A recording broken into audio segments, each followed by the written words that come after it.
We've talked about Newton's three laws. Now let's look at some explanation of those laws.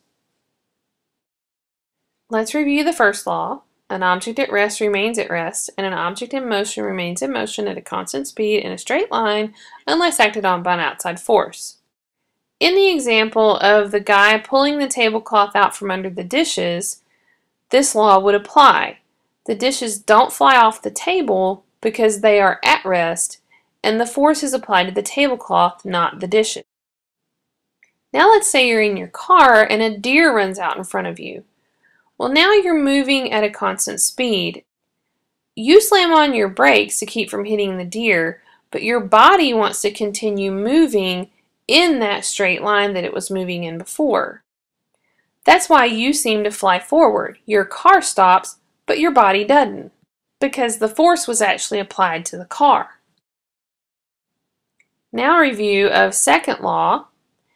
The acceleration of an object is directly proportional to the force applied to the object and inversely proportional to the mass of the object. Or, more simply stated, F equals ma. So let's work a couple of examples using this equation. First, what force must be applied to an 8-kilogram object to accelerate it at 2.5 meters per second squared? Write that down and let's work it. Alright, first write down your given information. We know that mass is 8 kilograms, acceleration is 2.5 meters per second squared, and force is what we're looking for.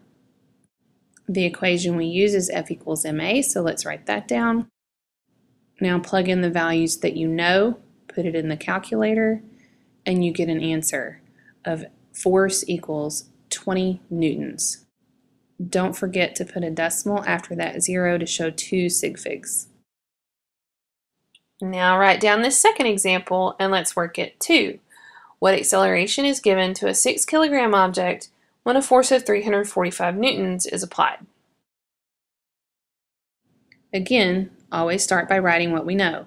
Mass is 6 kilograms, force is 345 newtons, and acceleration is what we're looking for. Write down the equation we're using, F equals ma.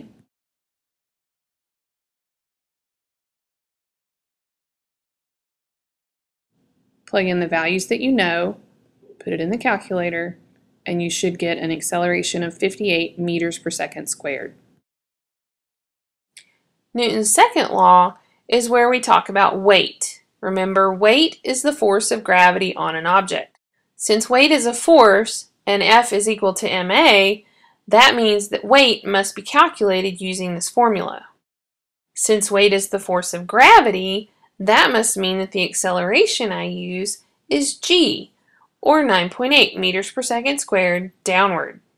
So let's do a couple of weight examples. First, write this one down and then we'll work it. Jordan has a mass of 55 kilograms. What is her weight? Always start by writing what we know. The problem said that the mass was 55 kilograms. Since we are finding weight, we use the acceleration of gravity, which is 9.8 meters per second squared, and F is our unknown. F is still equal to ma, so write it down and plug in your values. And you should get a weight of 540 newtons.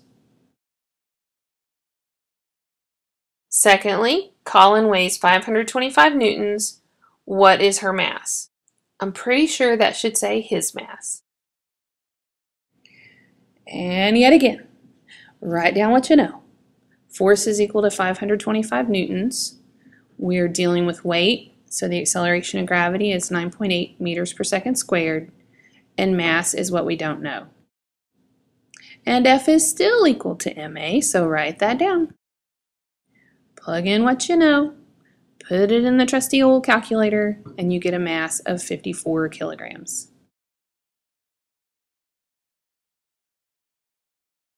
Now let's take a closer look at Newton's third law. For every action, there is an equal and opposite reaction. The most important thing to remember here is that action-reaction pairs always act on each other. So why does your composition book not fall through the desktop?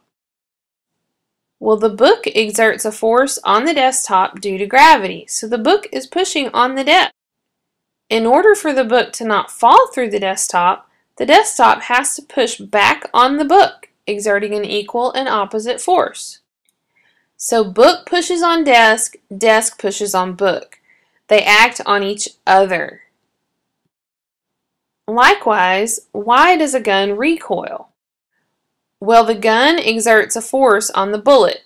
So what is the equal and opposite force? If action-reaction forces always act on each other, if the gun pushes on the bullet, then the bullet pushes back on the gun with an equal and opposite force. This causes the recoil of the gun into your shoulder or your wrist.